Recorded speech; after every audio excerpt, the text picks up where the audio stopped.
Now in this case, notice that we've got a term that isn't just x squared in front, and when that's the case we have to think about it a little bit more. So rather than writing minus 3 here, I need to write minus 3 times 2. And this is equal to minus 6, and it's minus 6 that I need to split up into my two factors. So what multiplies together to make minus 6 and adds together to make minus 1? Well, we're going to get minus 3 and 2. And it's not going to be simply x minus 3, x plus 2 now. Instead, what we could do is to rewrite this expression, but with the middle term here written in these two ways. So we'd write it again with 2x squared, that's just here. This middle term is now split into minus 3x plus 2x, and they come from here. And then that minus 3 goes at the end. The reason for doing that is because now I can factorise my first two terms and factorise my second two terms. So what goes into the first two terms is simply x, and that would leave 2x minus 3. What goes into 2x and minus 3 is just the number 1.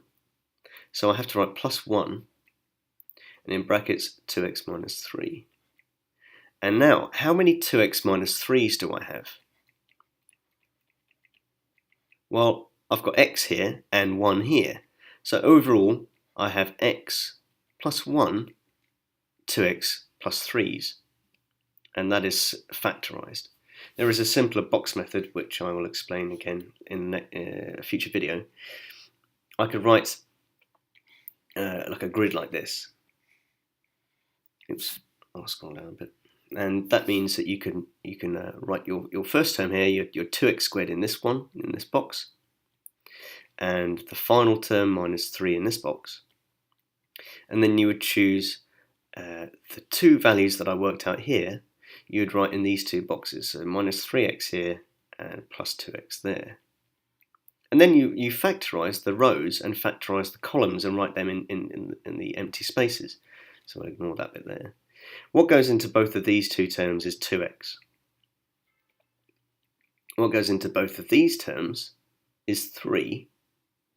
I could write minus 3 here.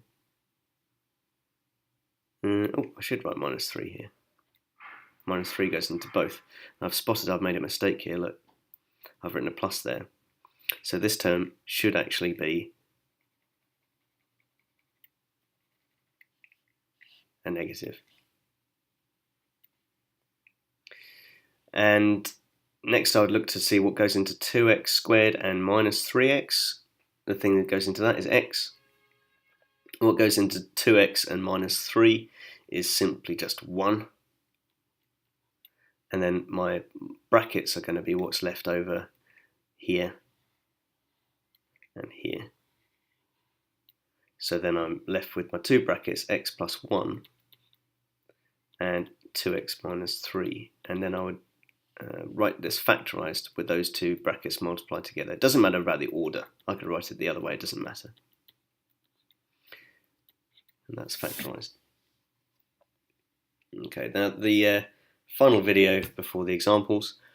To factorise these, it says here, using the difference between two squares result.